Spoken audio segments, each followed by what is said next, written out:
Bonjour et bonsoir à tous. Bienvenue dans le 3e épisode des sombres histoires de l'art. Aujourd'hui, je vais vous raconter comment le peintre espagnol Francisco de Goya a failli finir brûlé vif sur le bûcher de l'Inquisition. Avant de débuter cette vidéo, je voudrais vous demander votre aide. En effet, l'œuvre que je vais présenter aujourd'hui est une scène de nu. Et comme vous le savez, la restriction sur YouTube pour ce qui est de la nudité est assez sévère. C'est pour ça que j'ai dû, et ça me fend le cœur, censurer l'œuvre que je vais vous présenter aujourd'hui. Comme quoi YouTube n'est pas si loin de l'Inquisition espagnole. Le meilleur moyen d'aider cette vidéo, en fait, c'est tout simplement de la liker ou d'en parler autour de vous. Si le cœur vous en dit, n'hésitez pas aussi à vous abonner à la chaîne. Maintenant que la messe est dite, nous allons voir comment la carrière du talentueux Francisco de Goya aurait pu s'achever prématurément et par les flammes.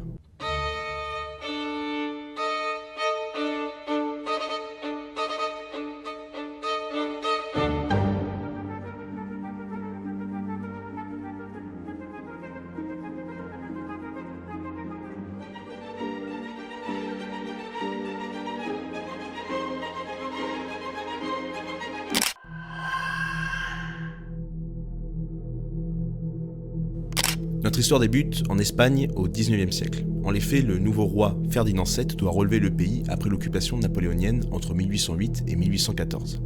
En plus de cela, les idées révolutionnaires de la Révolution française se répandent comme une traînée de poudre partout en Europe. Les révoltes créent un climat tendu dans le pays, et le roi Ferdinand doit réagir avec une politique dure envers la population. Il rétablit l'Inquisition qui avait été abolie par les Français quelques années plus tôt, et l'Inquisition ce ne sont pas des enfants de cœur. En effet, autodafé, bûcher et torture attendent tous ceux qui ne sont pas en accord avec leur doctrine. Et l'Inquisition compte bien faire un exemple pour réaffirmer son autorité. En effet, le roi Ferdinand VII a récemment mis la main sur des tableaux d'un homme d'État, Manuel Godoy. Parmi l'un de ces tableaux, un va attirer l'œil de l'Inquisition et du roi. Le tableau retrouvé représente une femme nue, dans une position lascive, et il est signé d'un certain Francisco de Goya.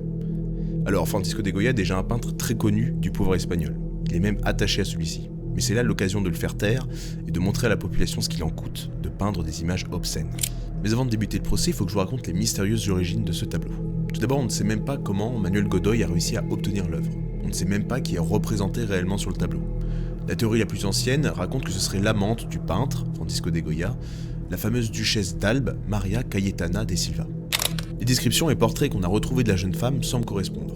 Une peau très blanche et de belles boucles brunes. On sait de plus que Manuel Godoy a réussi à récupérer les œuvres de la duchesse après sa mort en 1802. Le seul problème avec cette théorie, c'est que la femme représentée sur la mage à nu semble plutôt provenir d'un milieu populaire. Une hypothèse plus récente présente le tableau comme une commande de Godoy. En effet, la femme représentée sur le tableau serait en fait son épouse et ancienne amante, l'actrice Pepita Tudo. La dernière théorie serait tout simplement que la maja est un idéal féminin, inspiré des différentes rencontres du peintre.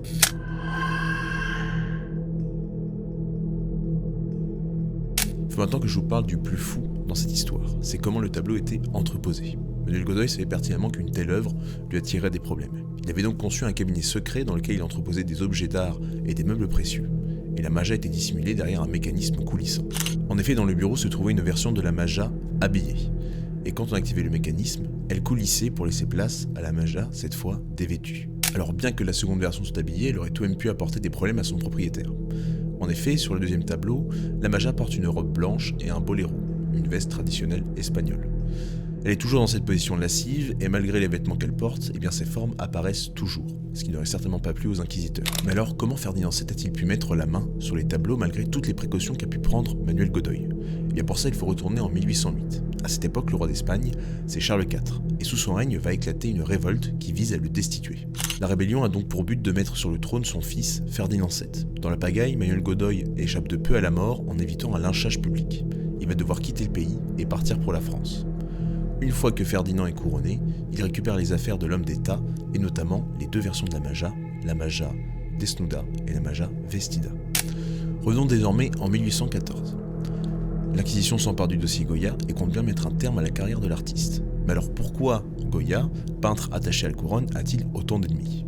Goya est un grand défenseur des idées révolutionnaires. Il admire tout particulièrement le système de monarchie constitutionnelle. De plus, il est ami et membre des Afrancesado. Les Afrancesado, c'est un groupe d'érudits qui regroupe des hommes politiques, des artistes et des scientifiques proches du régime napoléonien. On pourrait traduire Afrancesado par francophile. On peut rajouter que de nombreuses œuvres de l'artiste s'intéressent au milieu occulte. On a par exemple cette suite d'œuvres qui se nomme Le Sabbat des sorcières, ou encore cette peinture murale se nommant Saturne dévorant ses enfants.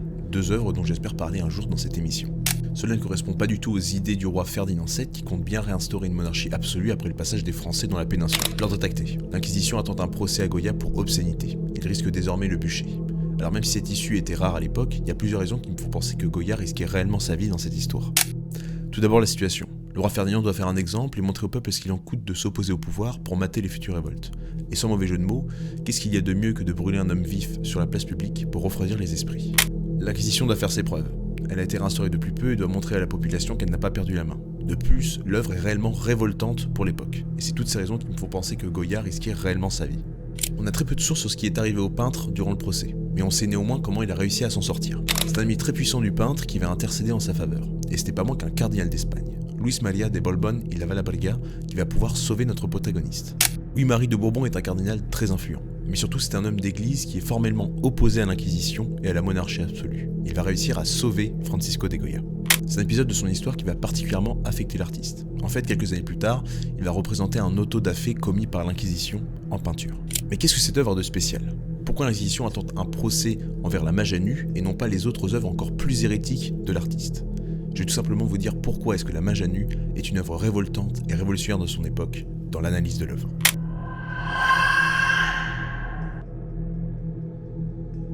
Tout d'abord, pour montrer le caractère révolutionnaire de l'œuvre, il faut se rappeler que la mage à nu est seulement le deuxième nu peint en Espagne à cette époque. De plus, la peinture de nu, qui est aujourd'hui très courante dans les écoles d'art, est à l'époque totalement proscrite, et notamment par l'Église et le pouvoir. Pour rappel, nous sommes 70 ans avant l'origine du monde de Gustave Courbet, une œuvre qui soulèvera les foules aussi à son époque, et 50 ans avant l'Olympiade de Manet, un autre nu très célèbre.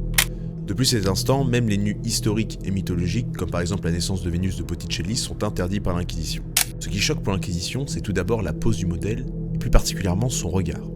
En effet, on voit clairement que ce n'est pas une femme qui est érotisée par un homme. C'est elle qui nous toise, qui nous regarde, c'est elle qui prend le contrôle sur nous. Elle nous montre ce qu'elle veut bien nous montrer.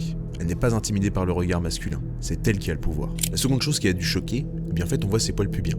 Et c'est la première fois que la pilosité intime d'une femme est représentée sur un tableau. Alors aujourd'hui, la pornographie et les images érotiques sont très répandues, et du coup on ne se rend pas forcément compte à quel point c'était un scandale de représenter une telle chose pour l'époque. Un autre détail caché va choquer les inquisiteurs. C'est un détail plus sournois, mais ô combien symbolique.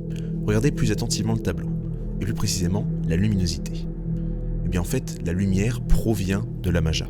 C'est elle qui projette une lueur sur les murs, les draps, les coussins. Et ça, pour les inquisiteurs, c'est la mer qui fait déborder le vase.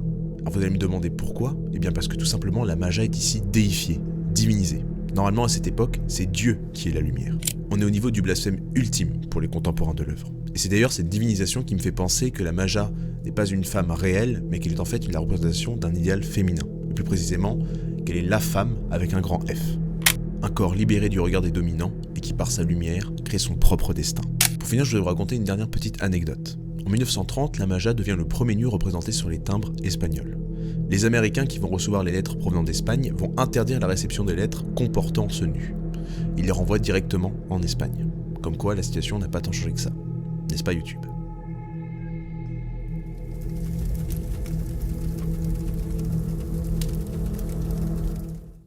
Merci à tous d'avoir regardé cette vidéo. Si celle-ci vous a plu, je vous conseille de voir les 2 épisodes précédents. Un épisode qui comportait une histoire sur une chanson qui a provoqué une vague de suicides en Europe, et le premier épisode qui parlait des peintures d'un tueur en série. Le meilleur moyen de soutenir la chaîne, c'est tout simplement de s'abonner, d'en parler autour de vous. Et si vous voulez connaître un petit peu les sorties des épisodes ou l'avancée des épisodes, il suffit d'aller voir sur Instagram qui est juste en description. Pour les adeptes de Twitch, je vous rappelle qu'il est aussi possible de me retrouver avec mes amis sur la chaîne L'Embuscade.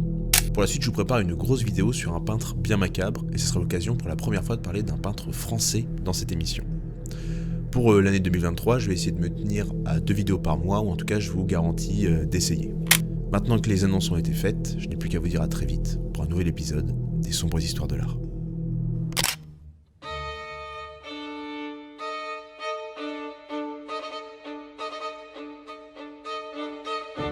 Par les... Ah mais putain le doigt faire le roi. Ah mais putain c'est ce qui accable tous les habitants d'Espagne à cette époque. Non, j'ai dit de la merde. Je refais. Mais avant de débuter... habillé. Mais en activant le mécanisme, le tableau se... apparaître les formes et garde la position. L'Inquisition doit faire ses preuves. Qui va pouvoir sauver notre protagoniste. Je dis protagoniste. C'est le pote agoniste. Oh.